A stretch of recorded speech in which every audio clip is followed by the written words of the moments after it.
Hey there, everyone. This is Samuel Johnson, and welcome back to the Ben 10 Retrospectives. And I'm recording this episode kind of early in the morning, so I apologize for the poor lighting from outside. And as you can see, I'm still in my pajamas, though you probably wouldn't be able to tell from the shirt. But I wanted to get this over with very early on because I do have some things that I plan on doing today. So, anywho, today we're going to be looking at episode 29 of the original Ben 10 series, A Change of Face. And in this episode, Charmcaster returns in Salem, Massachusetts, because symbolism. I don't know. Anyway, the Tennysons are in Salem, Mass, because that's just their latest stop, and Max is of course making everyone dress up like they're from old times. Olden times. I apologize if I don't know the proper if I don't know the proper name. I don't words too good. But there's a fire breaks out in one of the buildings, so Ben, of course, goes to take care of it, but the fire was started by Charmcaster to get his attention, and she encompasses him in some kind of bubble, and she starts pulling him towards her, but Gwen takes a horse buggy there, and she can't control it, so she gets thrown out of the buggy and knocks Ben out of the bubble, replacing him with her, and she's pulled towards Charmcaster. There's an explosion, and it turns out that the spell that Charmcaster was performing was a spell to make Charmcaster and whoever was in the other bubble switch bodies, and since Gwen was in there, now they have both swapped places, and of course, Charmcaster is decidedly mad. So when Ben and Max are aware, Charmcaster knocks out Gwen, or Charmcaster and Gwen's body knocks out Gwen and her body. It's gonna be confusing, and Gwen is hauled away to prison instead of Charmcaster. And for some reason, the prison guards don't search her or strip her and put her in a prison uniform, because apparently they don't do that in the prison here, which seems kind of dumb, as for reasons I'll point out later. But anyway, so Charmcaster, as you can tell pretty early on, wants the Omnitrix this time around, as she starts asking questions about it, and as I stated before, she tried to switch bodies with Ben. She tried to originally switch bodies with Ben, but she wound up switching bodies with Gwen because of happenstance. So she tries to recreate the spell, but unfortunately, she needs some ingredients, which she gathers by pretending to make Ben a special dinner for almost breaking his leg because he called her a freak. And likewise, Gwen is stuck in prison and she can't do anything. So throughout the whole day, Charmcaster continues gathering ingredients. Ben is noticing. Ben is actually able to notice the little ticks, but when for some reason Max doesn't, because he's just kind of impressed that Gwen is taking an interest in such fine exotic cuisine, because I guess he's holding the idiot ball this episode. So anyway, Gwen is able to get out of prison by causing a disturbance by doing a food fight, and she's able to figure out what Charmcaster was planning, because she found her spellbook in her person, which I don't seriously. This is something that I'm curious about, why she wouldn't do what this is. I don't know why they don't search her. And again, that's how she gets out of prison too. She causes a disturbance using magical objects that she had on her person, or spells that she had in her book, and she manages to get out of prison by causing by making a manhole explode. And it'll explode, and again, they do take away her bag, but they don't search the rest of her. They don't. Isn't this like standard protocol in prison? They don't check her. They don't look for her. They don't give her a new uniform. I think that's one of the. I think, don't quote me on that, but I think that's one of the reasons they actually do that. Just in case you're hiding something on your clothes or your person, they'll search you and give you a new uniform, so that if you were hiding anything on your person, you won't be able to use it. That's the whole point. I don't understand that they don't do that. It's just I'm getting irritated over something small. So anyway, so Gwen manages to get out of prison with the help of two other prisoners, one of them named Pinky. She's the boss. But of course, she betrays them because they don't want to. Because when they get out of prison, they don't plan on reforming. They just plan on making it for lost time. But anyway, she makes it back to Ben and Max. She manages to get to Ben, but she managed to get to Ben, but Charmcaster appears upon seeing her, and through a series of conversations. And first she tries to trip Charmcaster up by asking her about what the name of Ben's stuffed animal is, which is actually named Furry Freddy. I could make a Five Nights at Freddy's joke, but I don't want to.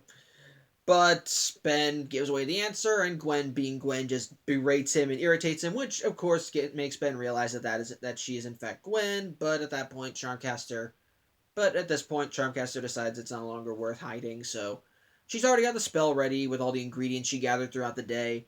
She does another transference spell, but unfortunately, it causes another mishap. She ends up back in her body, but now Gwen and Ben have swapped bodies, and for some reason, they now have each other's voices, which I guess you could say because of magic. But when Gwen and Charmcaster switched bodies, their voices were the same, and their voices were not altered. And that's kind of a thing in fiction for some reason. That when someone switches bodies, for some reason their voices go with them. But anyway, I'm again going back to nitpicking. So Charmcaster quickly detains them because Gwen doesn't know how to use the Omnitrix, and she says she has enough ingredients for one more transference spell, so she's going to try and make a third one to try and get into Ben's body. But Gwen, being Gwen, finds a way out because she had hand lotion along her. They were in stockades on a ship. So Gwen managed to get her hand out. She goes cannonbolt. She and Ben get to the surface, but because of general lack of experience, she doesn't fight as properly as Ben would, which is kind of amusing to me since in the Gwen 10 episode we saw she would catch on very quickly if she found the Omnitrix. And Charmcaster's about to do another transference spell to switch bodies to get into Ben's body, but Ben pushes Charmcaster aside, causing him and Gwen to be back in their proper bodies, and he quickly detains Charmcaster. She goes back to prison. For some reason, they still don't give her a prison uniform or search her. And the Pinky has some serious. Well, I might as well just say balls. I don't know what else I can say.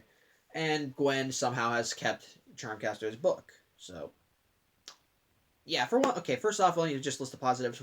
Positive number one is Charmcaster, because as me and Haley mentioned in the Tough Luck vlog, she is a very well done villain. She's sadistic, cruel, plans everything out. She's patient. This episode helps exemplify that. After the first mishap, she's able to acclimate very quickly. It's just that her failing is that she doesn't know how Gwen works or operates. Like, her only experience meeting Gwen was in the Tough Luck episode, and that was it. So she doesn't know every single thing about how she acts. So she acts all nice and sweet and considerate, blah, blah, blah. And that's actually what helps Ben realize that something's not right, because this isn't how Gwen would normally act. It's just... And yet for some reason Max doesn't see this. But anyway, I already mentioned that, so...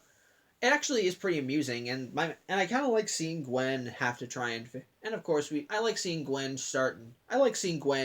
kind of acclimating herself with Charmcaster's abilities as well, which ultimately kind of helps feed into what happens at the end when she gets Charmcaster's book, and actually helps feed into later on in this series and in what happens in the other series. It's actually pretty impressive, which I like. It's more character building, and I just like that, and I kind of like seeing, and I like body switching. I like body switching stuff. In some cases, it can be annoying, but in this case, I kind of, because it can drive you mad when a villain acclimates him or herself with the heroes, and for some reason no one can tell. But in this case, I do kind of like seeing Charmcaster acting out in Gwen's body, as it's kind of nice to see one of the heroes just suddenly become villainous. It's all because it always gives the voice actors a chance to just act evil. Like I think my favorite example is Matt Smith in Doctor Who when he became Mr. Clever, but that's another show. And anyway, I kind of do like seeing Gwen, and while it is brief, I do kind of like seeing Ben and Gwen in each other's bodies, and just seeing them kind of make fun of their own flaws and have to get used to each other and have to get used to what the other uses as their strength. Again, and of course when Gwen goes cannonbolt, because the body doesn't change because she's in Ben's body, but the voice changes because that's how it always works. So I'm trying to think if there's anything else. Oh yeah, back to what I was talking about Charmcaster. I think I went off on a tangent. I'm sorry about that. Anyway, with Charmcaster, I think what again helps make the strength is that when everything goes wrong, she while she is irritated, she's patient. She works. She gathers everything she needs. She tries to play the role as best as she can with what she knows. And while she does have a bit of a breakdown at the end of the episode, she isn't very worried because she still is trying to get because she knows exactly what she wants to do, and she knows that she's in a position where she can easily do it. So I like that. And she is still consistent with how she acted in Tough Luck, which is very well done. And of course, like me and Haley said, she's a very good villain, better than her uncle. So he's gonna come back next season. But anyway, I'm trying to think if there's any more positives I can talk about because I do like the episode. I did, and I think I think it also comes from the joke potential as well. I mentioned already how Charmcaster knows almost nothing about Gwen, so of course she doesn't get a lot of inflections about her. She doesn't get all the inflections, so there's some humor in that. It's also funny seeing Gwen try and get used to prison, which I'll talk about that when I get to the flaws because that does kind of irritate me a little. But I trying to think what else was there to talk. I don't know. There's much. Also kind of making fun of how also the joke potential when Charmcat is just kind of when Ben and Gwen are in each other's bodies. And of course, there's just some nice one-liners from Charmcaster. Like I think my favorite scene is when they're on this boat where Charmcaster is making the spell while Ben and Gwen are stuck below in stockades while Max is just tied up to a yard arm or a mast or whatever. He's just they're having this banter. He's saying, "You won't get away with this." It's just the guy tied to a yard arm, and oh, your cooking stinks. Like, it does. It's just funny because he's just so dumbfounded. But anyway, I think I've gushed as much as I can. I can't really think of anything else. But I will talk about one thing that just kind of gets on my nerves, and that one thing is just the prison system. And it's a little thing, I will admit, but it's just such a big thing. But it's just kind of so weird. The fact that they don't. The thing is that Gwen gets out. Admittedly, Gwen gets out of prison by pure luck, but no one searched her. The only reason she has these things is because they didn't make her change into a uniform. No one searched her beyond the magic bag, which apparently can go back to Charmcaster when things are going her way. And for some unexplained reason, no one looked for her because she has these little pebbles on her that can explode or can hatch into eggs with little things. She uses the spell book to humiliate the woman who runs the cafeteria, or the chef, Chef Cookie. That's her name, Cookie. I don't. What's with people with these names in this place? I don't know, but it's just by pure luck that she met, and yes, it's by pure luck. But for some reason, no one looked, but no one did anything. No one searched her. She has all this stuff, and no one's afraid of Charmcaster. Wouldn't they at least hear about her? Or the other thing I mentioned, Pinky. When Gwen gets her and her, I guess you can say, sidekick arrested by using Charmcaster's dogs or whatever. She just says, "I'm gonna get back at you," which I will admit, she has balls for that. Or whatever she has, I don't know. But I would be more scared. I mean, this is a girl who has all these magical things that she can use without even trying. Can summon these magical creatures, and yet she's still willing to go up against her. No one, I would at least question it, but she doesn't, and I don't get that. It's just kind of weird and irritating. I don't know why. Why? Be scared of her. She brings inanimate objects to life. I don't know. She can make things explode. She can summon magical creatures, and yet no one's scared of her. No one searches her. They should probably take precautions. Put her in isolation. The next time we see her, she's back in jail, and there's Pinky and her whatever sidekick, and no one has done anything. I don't understand. It doesn't make sense, and I don't get it. I'm sorry, I'm going nuts over something so small. It shouldn't be making me this uncomfortable. It's not even that big a deal. It doesn't ruin the episode for me. It's just one little thing. It's just so weird that nothing really makes sense about it. But again, I'm sorry. Again, I think the rest of the episode holds up right. I like seeing Charmcaster. She's a fun villain. I like seeing the body switching. I like seeing the potentials that are made when Gwen and Charmcaster in each other's bodies slash Ben and Gwen in each other's bodies. Of course, the action is still fun. Like there's some good there's some good stuff in there. Like there's one scene in there where where two people steal a truck. Wants to go accelerate. He goes Diamond Head and he tries stealing a moped. You can't go after them, but it breaks down. He tries flying through. And we see some impressive stunts with Diamond Head again, showing Ben's creativity. And on the whole, I think that's really all I can say. It's still a fun episode. Still a fun episode. Charmcaster is still a fun villain, a very good villain. It's still a very good villain, and on the whole, just fun.